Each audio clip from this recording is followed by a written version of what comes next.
Kelinya Raja Serigala. Bab 673 Qi Xiaotian menunjukkan kekuatannya.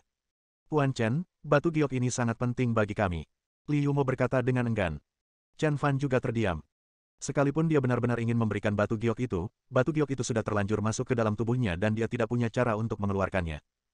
Sekalipun aku katakan yang sebenarnya, mereka takkan percaya. Lagi pula, siapakah yang akan percaya kejadian ajaib seperti itu? Bahkan dia sendiri tidak mempercayainya. Puan Chen, kata Li Yumo dengan enggan. Tetapi Qin Qingyu tiba-tiba menarik Li Yumo dan memberi isyarat padanya untuk berhenti berbicara. Dia menatap Chen Fan dengan kecewa dan berkata, aku salah menilaimu. Kupikir kamu bukan orang seperti itu, tapi ternyata kamu lebih buruk dari yang kukira. Berpura-puralah kita tidak saling kenal. Setelah mengatakan itu, Qin Qingyu pergi bersama Li Yumo. Chen Fan menatap punggung kedua lelaki itu, tak bisa berkata apa-apa. Pertama-tama, batu giok Kunlun ini tidak dapat menyembuhkan semua penyakit. Itu dibuat oleh kamar dagang Wuhu. Kedua, potongan batu giok ini sudah masuk ke dalam tubuhnya, jadi kalaupun dia ingin memberikannya, dia tidak bisa. Akhirnya, dia ingin mengatakan bahwa karena mereka sudah maju untuk bersaksi untuknya, dia bisa pergi dan melihat kondisi kepala keluarga Qin, mungkin dia punya cara untuk mengobatinya. Sangat disayangkan bahwa Qin Qingyu bahkan tidak memberinya kesempatan untuk berbicara. Chen Fan sedang mengemudikan mobil Huafeng dan hendak kembali ke villa. Tetapi saya menerima telepon dari Xiao Liu. Kakak Fan, tolong, tolong. Selamatkan Presiden, selamatkan Presiden. Di ujung telepon lainnya, Xiao Liu panik dan berbicara dengan lemah. Chen Fan tertegun, dan langsung menjadi agung. Dia bertanya, Xiao Liu, ada apa? Akan tetapi, tidak ada lagi suara dari Xiao Liu di ujung telepon. Yang kudengar hanyalah bunyi botol anggur yang mengenai kepalaku. Wah, sangat kasar. Kemudian, terdengar suara parau dari ujung telepon, brengsek, beraninya kau meminta bantuan. Anda tahu, saya memiliki keputusan akhir di seluruh ibu kota provinsi. Kamu teriak minta tolong, kalau satu datang aku bunuh, kalau dua datang aku bunuh kamu juga. Dasar jalan kecil, kau pikir kau hebat sekali, ya. Terjadi lagi serangkaian pukulan dan tendangan. Pada saat ini, Xiao Liu berkata dengan lemah di ujung telepon, Saudara Fan, kami berada di Kibao Siang. Bang bang bang. Beraninya kau melaporkan lokasimu. Setelah suara kasar, terdengar suara pukulan dan tendangan. Akhirnya, panggilan itu ditutup. Pikiran Chen Fan kosong dan pikirannya kacau. Simo. Dia memancarkan aura yang tak terhentikan. Dia tidak tahu apa yang telah terjadi. Xia Simo jelas pergi menemui Qi Bei, jadi mengapa ini terjadi? Dia tidak punya waktu untuk memikirkannya dan segera mencari Kibao Siang. Ferrari itu melesat keluar bagaikan binatang buas. Matahari terbenam di kejauhan awalnya berada di depan Ferrari, tetapi Chen Fan menginjak pedal gas dan binatang buas itu langsung melesat menuju matahari terbenam. Cepat, kecepatannya terlalu cepat. Di sisi lain, Xiao Liu pergi ke kamar mandi dan diam-diam menelepon Chen Fan, namun ditemukan oleh Qi Xiaotian dan orang-orang yang dibawanya, dan mereka memukuli Xiao Liu. Pada akhirnya, Xiao Liu pingsan. Ketika Xia Simo melihat pemandangan ini, dia segera menerobos kerumunan dan mendatangi Xiao Liu. Apa yang sedang kamu lakukan? Mengapa kamu memukulnya? Xia Simo bertanya. Qi Xiaotian tersenyum dingin dan berkata, Xia Simo, apakah kamu tidak mengerti? Bukankah Anda keponakan Tuan Qi Bei? Xia Simo memandang Qi Xiaotian yang sama sekali tidak dikenalnya. Dia begitu sopan tadi, tetapi sedetik kemudian dia tampak berubah menjadi orang lain, bagaikan iblis. Xia Simo segera menyadari bahwa mereka mungkin telah tertipu. Dia buru-buru bersiap mengeluarkan tasnya untuk meminta bantuan, tetapi Qi Xiaotian tersenyum dan mengeluarkan tas Xia Simo dan berkata, kamu ingin menggunakan tasmu untuk meminta bantuan. Bajingan kau. Xia Simo tahu bahwa Qi Xiaotian datang ke sini dengan suatu rencana. Dia telah merancangnya untuk membuatnya tidak punya jalan keluar. Hehe, Qi Xiaotian tersenyum licik dan berkata, kamu salah. Aku keponakan Qi Bei. Hanya saja Nona Xia sangat cantik dan memabukkan. Jadi, sebelum paman kedua datang, aku secara khusus mengundang Nona Xia untuk makan bersama, lalu melakukan beberapa hal dewasa bersama Nona Xia. Sambil berbicara, Qi Xiaotian mengulurkan tangannya dan hendak menyentuh dagu Xia Simo. Xia Simo tiba-tiba berdiri, mendorong Qi Xiaotian, dan berkata, dasar binatang buas. Sambil berkata demikian, dia bergegas ke pintu dan bersiap untuk menariknya terbuka, namun sayang, anak buah Qi Xiaotian sudah menahannya erat-erat di luar. Sebagai seorang wanita, bagaimana dia bisa lebih kuat dari seorang pria? Melihat pintu itu tidak berhasil dibuka, ia mencoba mendekat lagi dan mulai menggedor-gedor pintu itu sambil berteriak keras. Seseorang, tolong aku. Seseorang, tolong aku. Xia Simo terus berteriak, menggunakan seluruh kekuatannya untuk berteriak. Sayangnya tidak ada pergerakan di luar dan tidak ada seorang pun yang menanggapinya.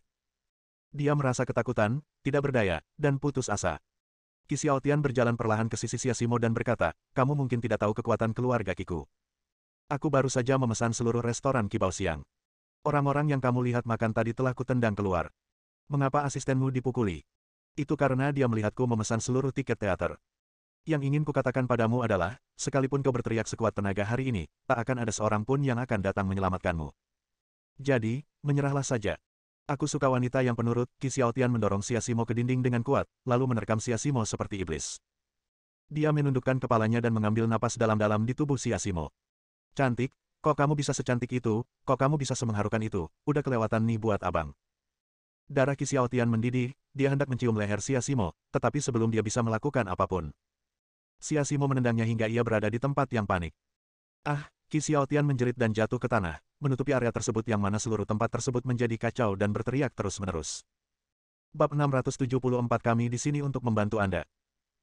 Pada saat yang sama, Chen Fan datang ke Qibao Xiang, sebuah restoran setinggi lantai hingga langit-langit dengan dekorasi yang cantik dan megah.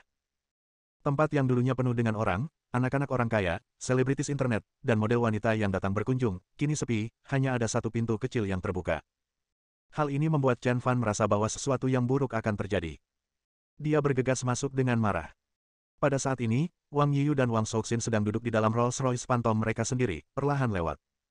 Wang Shouxin berkata kepada Wang Yiyu, "Yiyu, Chen Fan adalah orang yang sangat misterius. Kamu tidak boleh menyinggung perasaannya. Sebaiknya kamu menjalin persahabatan dengannya." Selain itu, istri Chen Fan, Xia Simo, memiliki bakat yang sangat tinggi dalam desain busana. Anda dapat mendekatinya dan belajar dari keterampilan desain busananya. Ini akan sangat membantu keterampilan desain busana Anda. Apakah kamu mendengarnya? Kamu harus menjaga hubungan baik dengan Chen Fan dan Xia Simo. Ini akan sangat baik untuk prospek perkembanganmu di masa depan. Wang Shouxin berbicara tanpa henti, tetapi Wang Yiyu tidak lagi memperhatikan apa yang dikatakan Wang Shouxin. Dia menatap kosong keluar jendela mobil, atau lebih tepatnya, ke seseorang di luar jendela mobil. Wang Shouxin juga memperhatikan perilaku buruk Wang Yiyu dan bertanya, "Apa yang kamu lihat?" Wang Yiyu akhirnya bereaksi, "Ayah, apakah menurutmu orang itu mirip Tuan Chen?" Wang Shouxin melihat ke arah Wang Yiyu dan, seperti yang diharapkan, melihat seorang pria diblokir oleh 6 penjaga keamanan. "Sial, bukankah itu Tuan Chen?" Wang Shouxin menepuk pahanya dengan marah dan melompat. Sopir, berkendara langsung ke pintu masuk Qibao Xiang. Wang Shouxin masih kuat meskipun usianya sudah tua, dan suaranya penuh kekuatan. Pada saat ini, di pintu masuk Qibao Xiang, Chen Fan dihentikan oleh 6 penjaga keamanan segera setelah dia berjalan. "Apa yang kalian lakukan di sini?" tanya seorang penjaga keamanan berbadan kekar yang memimpin rombongan itu dengan dingin. Dia menyingkirkan debu dari bahunya dan menatap Chen Fan dengan tatapan yang sangat arogan dan menghina. Lagi pula, pakaian Chen Fan sudah terlalu sering dicuci sehingga menjadi putih, dan dia tampak seperti orang desa atau orang kelas bawah. Karena terlalu lama bekerja di Qibao Xiang, mereka telah bertemu dengan banyak sekali jenis orang yang berbeda, termasuk selebriti internet, model, wanita cantik, dan orang-orang dengan status terkemuka, yang telah lama membuat mereka merasa lebih unggul dibandingkan orang lain. Namun mereka lupa bahwa kulit yang mereka kenakan juga merupakan simbol kelas bawah. Chen Fan berkata dengan tenang, "Mencari seseorang." "Siapa yang kau cari?" kata kapten keamanan itu dengan ekspresi meremehkan, "Dengan bajingan sepertimu, siapa yang bisa kau cari di sana?" "Saya pikir Anda hanya ingin masuk ke sana dan mengambil beberapa makanan yang belum dihabiskan pelanggan dan Qibao Xiang belum sempat membersihkannya. Saya pernah melihat orang seperti Anda sebelumnya. Saya mengusir setidaknya 6 atau 10 dari mereka setiap hari. Saya sedang dalam suasana hati yang baik hari ini dan tidak ingin berdebat dengan Anda. Keluar dari sini," kata ke-6 petugas keamanan itu dengan arogan. Qi Xiaotian memesan seluruh gedung teater dan memberikan masing-masing staf 300 yuan, yang setara dengan gaji 3 hari bagi mereka. Tentu saja mereka senang. Chen Fan mengerutkan kening. Kelompok orang ini terlalu sombong dan meremehkan orang lain. "Aku bilang aku ingin menemukan seseorang," kata Chen Fan lagi. Beberapa orang yang tadinya merasa puas diri, tiba-tiba menjadi sangat tidak senang saat mendengar kata-kata Chen Fan. Dia berkata, "Qi Xiaotian telah memesan tempat ini. Orang yang Anda cari tidak ada di sini. Aku peringatkan kau, jika kau ingin hidup, keluarlah dari sini sekarang juga, atau aku akan membuatmu mati tanpa tahu caranya." Chen Fan merasa tenang di dalam hatinya, karena dia tahu Qi Xiaotian ada di dalam. Namun, ketika dia mendengar bahwa Qi Xiaotian telah memesan seluruh tempat, dia langsung menjadi marah, seperti binatang buas. "Aku mencari Qi Xiaotian." Chen Fan hendak bergegas masuk. Beberapa petugas keamanan menghentikannya dan berkata, "Apakah Anda layak bertemu Tuan Muda ketujuh? Kenapa kamu tidak buang air kecil dan melihat dirimu sendiri untuk melihat orang macam apa kamu? Tuan Muda Qi adalah bakat yang langka, dan sampah sepertimu ingin melihatnya. Mustahil." Qi Xiaotian memberi mereka masing-masing hadiah sebesar 300 yuan, dan secara khusus menginstruksikan bahwa kecuali Tuan Qi Bai, tidak seorang pun yang boleh masuk hari ini. Bahkan jika ayah Qi Xiaotian datang, dia harus memblokir pintu. Mereka membayar pekerjaan itu dan menghalangi orang yang tidak berguna seperti Chen Fan. Tentu saja mereka tidak akan membiarkan Chen Fan masuk. Chen Fan melirik dingin ke arah penjaga keamanan pertama yang paling arogan dan gila. Ledakan. Chen Fan meninju wajah lelaki itu, dan lelaki itu langsung terlempar mundur bagaikan layang-layang yang talinya putus. Ia terjatuh dengan keras ke tanah dan merasakan sakit yang amat sangat pada organ-organ dalamnya, membuat wajahnya tampak mengerikan dan menyakitkan. Bajingan, beraninya kau memukul kapten keamanan kita. Aku akan membunuhmu. Saat mereka mengatakan itu, 5 penjaga keamanan yang tersisa mengelilingi Chen Fan seperti anjing gila. Waktu hampir habis dan Chen Fan tidak punya waktu untuk melawan mereka. 5 orang penjaga keamanan bergegas datang dan dia pun bergegas datang. Dia tidak tahu apa yang terjadi di ruang pribadi itu, tetapi dia tahu bahwa Xia Simo pasti sangat ketakutan dan sangat membutuhkannya, jadi dia harus segera datang ke sana. Ledakan. Setelah dia menjatuhkan 1 orang dengan 1 pukulan, ke-4 orang lainnya juga terjatuh ke tanah. Chen Fan menoleh ke belakang dan melihat bahwa orang yang melakukan gerakan itu adalah Wang Yiyu dan Wang Souxin. Keduanya memiliki keterampilan tubuh yang luar biasa dan mereka membunuh 4 petugas keamanan dalam sekejap. Meskipun mereka hanya penjaga keamanan, Chen Fan dapat melihat bahwa metode mereka cukup mengesankan. Setelah kedua pria itu berurusan dengan ke-4 penjaga keamanan, mereka menatap Chen Fan dan berkata, "Anak muda Chen, kami di sini untuk membantumu. Tuan Chen, biarkan kami membantu Anda."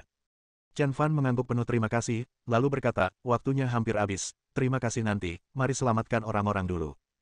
Menyelamatkan seseorang.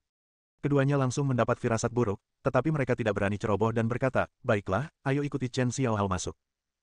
Mereka bertiga pun bergegas masuk ke dalam aula, dan pada saat itu, segerombolan orang berjalan perlahan mendekat, dipimpin oleh seorang wanita berdandan tebal yang bicaranya dingin. "Kamu berani sekali, kamu berani menerobos masuk ke Qibao Xiang, apakah kamu tidak ingin mati?" Bab 675, Jenderal Kedua Keluarga Wang. Pemimpinnya adalah seorang wanita yang tampaknya berusia 30-an dan berpakaian sangat indah dan megah. Di belakangnya, ada lebih dari 20 orang yang mengikutinya. Orang-orang ini berbeda dengan para penjaga keamanan di luar. Mereka semua adalah pengawal yang cakap. "Wang Souxin, Wang Yiyu, berani sekali kalian menerobos masuk ke Qibao Xiangku dan menghajar orang-orangku?" Tanya wanita itu dengan dingin. "Bibi Hong, kamu tahu betul apa yang telah dilakukan Qibao Xiang. Aku menyarankanmu untuk tidak melakukan hal bodoh, kalau tidak kamu tidak akan pernah melihat matahari besok." Meskipun Wang Souxin tidak jelas tentang apa yang telah dilakukan Qibao Xiang. Namun dari perkataan Chen Fan tentang menyelamatkan orang, terlihat bahwa orang di dalam dupa 7 harta karun sangat penting bagi Chen Fan. Dan dia sudah lama memahami satu hal, jika dia menyinggung Chen Fan, dia hanya akan mati, tetapi jika dia menyinggung kerabat terdekat Chen Fan, seluruh keluarganya akan musnah. Jadi, dia memberi Qibao Xiang peringatan. "Apakah aku tidak akan melihat matahari besok?" Bibi Hong tersenyum dingin, "Apakah Qibao Xiangmu yang membuatku tidak bisa melihat matahari besok? Apakah menurutmu keluarga Wangmu punya kekuatan ini?" Meskipun keluarga Wang merupakan satu dari 7 keluarga bergengsi, orang yang sekarang berada di Qibao Xiang mereka jelas merupakan yang terbaik di antara yang terbaik. Di antara 3 keluarga besar, keluarga Qi satu tingkat lebih kuat dari keluarga Wang. "Bibi Hong, apakah kamu benar-benar akan menangis sampai melihat peti mati?" Wang Souxin menatap Bibi Hong dengan dingin. "Ya," kata Bibi Hong dengan percaya diri, "saya telah hidup selama lebih dari 30 tahun, dan saya tidak tahu berapa kali saya mendengar kalimat ini, tetapi tidak ada yang pernah membiarkan saya tidur di peti mati itu. Kau ingin aku berbaring di peti mati? Kau tidak memenuhi syarat." Pada saat ini, Chen Fan mengangkat kepalanya, dan tatapan tajamnya seperti binatang buas jatuh pada Bibi Hong di kamar pribadi manakah Xia Simo berada. Ledakan. Wang Souxin dan Wang Yiyu keduanya sangat terkejut. Ternyata orang yang diculik Qibao Xiang adalah Xia Simo. Dengan cara ini, Qibao Xiang pasti akan hancur. Anda boleh menyinggung Chen Fan, tetapi Anda tidak boleh menyinggung Xia Simo. Ini adalah titik lemah Chen Fan. Orang-orang ini berpikir mereka tidak dapat mengalahkan Chen Fan, jadi mereka mulai dengan istrinya yang tidak berdaya. Namun, ini adalah cara yang salah. Xia Simo lebih menakutkan daripada Chen Fan, karena bahkan jika Chen Fan kehilangan nyawanya, dia akan melindungi keselamatan Xia Simo. Bibi Hong merasa sedikit kering di mulut karena tatapan Chen Fan. Tetapi ketika dia berpikir bahwa ini adalah Qibao Xiang dan bahwa Qi Xiaotian beserta keluarga Qi ada di belakangnya, dia pun menjadi lebih berani. "Kamu adalah suami Xia Simo?" tanya Bibi Hong. Chen Fan mengangguk dan menatap Bibi Hong dengan dingin. Bibi Hong mencibir dan berkata, "Kamu mungkin terlambat. Kalau aku tidak salah, Qi Xiaotian seharusnya menekan istrimu ke dinding dan kalah." Bibi Hong tersenyum riang, tetapi dia tidak tahu bahwa kematian sudah dekat. Wang Souxin dan Wang Yiyu tercengang. Ternyata itu bukan sekadar penculikan, tetapi Qi Xiaotian mengincar kecantikan Xia Simo. Mereka tahu bahwa Bibi Hong akan segera menjadi mayat. Benar saja, Chen Fan muncul di hadapan Bibi Hong bagaikan kilatan petir, di bawah tatapan semua orang. Cepat, terlalu cepat. Kejadiannya begitu cepat sehingga tidak seorang pun dapat bereaksi. Bibi Hong juga merasakan layar hitam di depan matanya. Saat layar menjadi terang kembali, sosok sebesar gunung menghalangi jalannya. Bagaimana mungkin kamu? Bibi Hong tidak pernah menyangka bahwa Chen Fan akan datang kepadanya secepat itu. Dia berjarak setidaknya 5 meter dari Chen Fan, tetapi Chen Fan tiba di depannya hanya dalam 1 detik. Patah. Chen Fan mencengkeram leher Bibi Hong. Bibi Hong menatap Chen Fan dengan ekspresi kesakitan dan nyeri. Dia buru-buru bertanya, apa yang akan kamu lakukan? Saya adalah orang yang bertanggung jawab atas Qibao Xiang. Saya memiliki Qibao Xiang di belakang saya, dan saya juga dilindungi oleh keluarga Qi. Sebaiknya Anda tidak main-main, kalau tidak. Chen Fan mengerahkan tenaganya dan mengangkat Bibi Hong. Xia Simo ada di kamar pribadi itu. Chen Fan mengucapkan kata demi kata. Ada kamar pribadi di lantai 6 Qibao Xiang, dan 5 lantai adalah kamar pribadi. Jika dia mencari setiap kamar satu persatu, akan butuh waktu lama untuk menemukannya. Bibi Hong awalnya tidak ingin mengatakannya, tetapi cakar besi Chen Fan yang bagaikan cakar elang mengunci tenggorokannya dengan erat, membuatnya mati lemas. Aku bilang, kata Bibi Hong sambil menahan sakit. Chen Fan mengendurkan tangannya dan membiarkan Bibi Hong pergi. Bibi Hong jatuh ke tanah dengan ekspresi kesal terhadap Chen Fan, tetapi dia tidak berani memprovokasi Chen Fan lagi, dan langsung berkata, dia ada di kamar 506. Chen Fan menendang Bibi Hong dengan keras di mulut dan bergegas menuju lift secepat yang ia bisa. Pada saat ini, Bibi Hong hampir cacat, mulutnya penuh darah. Dia datang ke tempat yang aman dan berteriak, hentikan dia, jangan biarkan dia merusak perbuatan baik Tuan Muda Qi. Tiba-tiba, sekitar 20 orang yang dibawa Bibi Hong bergegas menuju Chen Fan.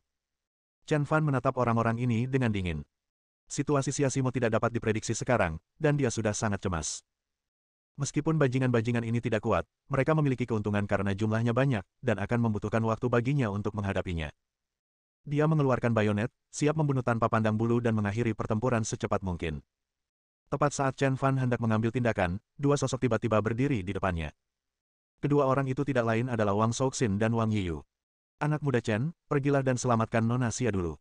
Serahkan masalah ini pada kami. Kata Wang Souxin. Bisakah kamu melakukannya? Tanya Chen Fan dengan cemas. Meskipun keduanya adalah kepala dan putri tertua keluarga Wang, ini adalah pertarungan hidup, bukan perbandingan status. Wang Souxin tertawa terbahak-bahak dan berkata, saya adalah jenderal pertama keluarga Wang, dan dia adalah jenderal ketujuh keluarga Wang. Mudah bagi saya untuk mengalahkan mereka. Chen Fan tidak sempat memikirkannya. Dia mengangguk dan langsung masuk ke dalam lift. Siapa sangka di antara 7 jenderal keluarga Wang, Wang Souxin sebenarnya adalah jenderal pertama, dan Wang Yiyu sebenarnya adalah jenderal ketujuh. Setelah melihat Chen Fan naik lift, wajah Bibi Hong tampak muram. Dia berkata, Wang Souxin, apakah kamu benar-benar ingin mengarungi air berlumpur ini? Kejadian hari ini direncanakan oleh Qi Xiaotian, putra tertua keluarga Qi. Jika kalian merusak rencananya, kalian semua akan hancur. Wang Souxin tersenyum dingin dan berkata, Tuan muda keluarga Qi. Menurutku, kalianlah yang akan tamat. Kalian semua akan tamat. Kamu. Bibi Hong menggertakkan giginya. Berhenti bicara omong kosong dan bertarunglah. Wang Souxin bergegas keluar terlebih dahulu, diikuti oleh Wang Yiyu.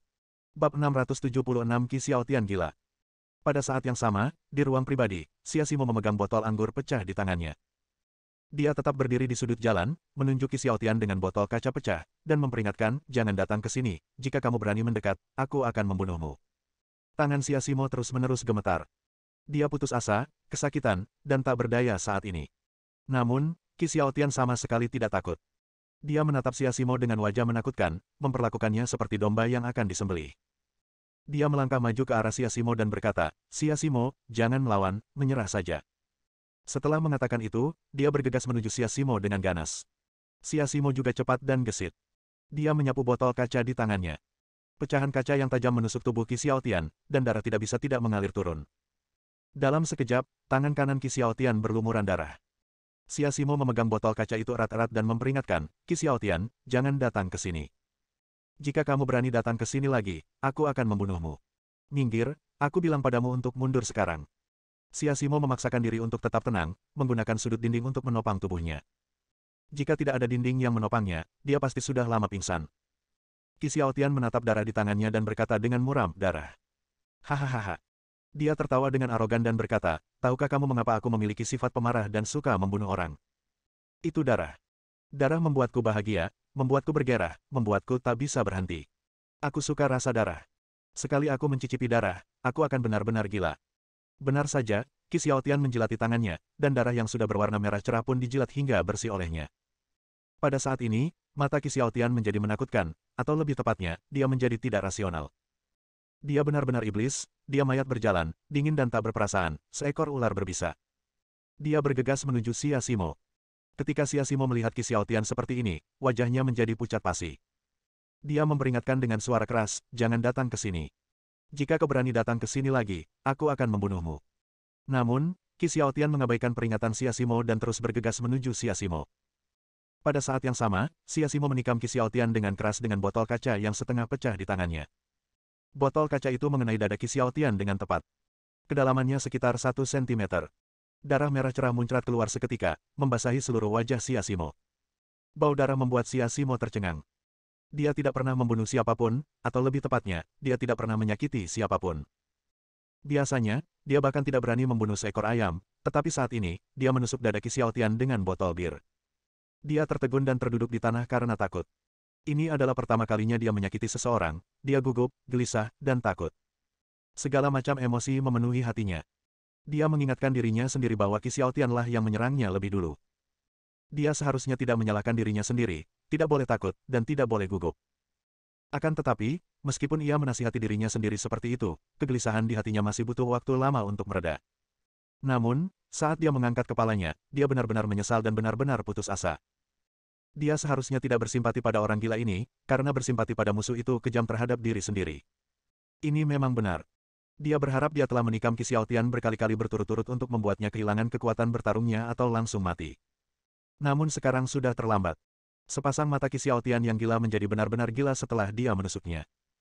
Dia bahkan memegang botol kaca yang ditusukkan di dadanya dan menggoyangkannya ke atas dan ke bawah, ke kiri dan ke kanan. Orang normal akan berteriak, tapi dia hanya tertawa licik, senyum yang berbeda dari orang lain. Dia mengeluarkan botol kaca dan duduk di depan Xia Simo dengan mata merah. Dia menempelkan kepalanya ke kepala Xia Simo. Tidak ada sedikit pun emosi di wajahnya yang mengerikan, hanya dingin dan kejam seperti binatang buas. Katanya, saya bilang darah hanya akan membuat saya makin gila, tapi Anda berulang kali menggunakan darah untuk mengilhami kegilaan saya. Kecantikanku, malam ini ditakdirkan menjadi malam yang gila. Aku akan memberitahumu bagaimana rasanya mabuk dan tak punya mimpi. Setelah berkata demikian, Qi Xiaotian mencengkeram dagu Xia Simo, lalu menekankan ibu jarinya ke bibir merah Xia Simo, meremas, dan meremas dengan kuat. Dan hati yang sesat di dalam hatinya pun merasa sangat puas. Dia menatap lurus ke arah dada Xia Simo. Dadanya yang kencang membuatnya terpaku. Dia bergerak turun dengan cekatan selangkah demi selangkah, mencoba membuka kancing baju Xia Simo. Berapi. Kemarahan di sekelilingnya langsung meningkat, dan Qi Xiaotian tidak dapat menahannya lagi. Pada saat ini, Xia Simo tiba-tiba tidak tahu dari mana dia mendapatkan keberanian itu. Dia mendorong binatang buas Qi Xiaotian dan bergegas ke pintu. Dia menarik pintu dengan keras dan berteriak, apakah ada orang di sana? Apakah ada orang di sana? Tolong. Apakah ada orang di sana? Xia Simo berteriak putus asa, tidak melewatkan kesempatan apapun. Qi Xiaotian yang tengah duduk di tanah sudah melepas bajunya, bahkan celananya pun sudah setengah turun. Dia menatap Xia Simo dengan dingin dan berkata, sudah kubilang dengan sangat jelas bahwa Qi Baoxiang sudah kusimpan. Tidak akan ada yang datang menyelamatkanmu bahkan jika kau berteriak sekuat tenaga. Xia Simo bersandar di pintu, menatap Qi Xiaotian dengan lemah, dan berkata, kamu akan dihukum, dan kamu akan mendapatkan pembalasan. Qi Xiaotian tersenyum dingin. Ia mengangkat dagu Xia Simo dan berkata-kata demi kata, percaya atau tidak, bahkan jika aku tidur denganmu, orang lain tidak akan percaya bahwa aku tidur denganmu. Mereka hanya akan mengatakan bahwa kau sengaja tidur denganku untuk mencuri kekayaan keluarga Kiku. Xia Simo benar-benar putus asa. Ada pepatah yang mengatakan, uang membuat dunia berputar, dan itulah yang terjadi pada keluarga Qi. Menyerah saja. Ucap Qi Xiaotian dingin. Meskipun Xia Simo dipeluk erat oleh Qi Xiaotian, dia masih mengeluarkan suara lemah tolong. Tolong.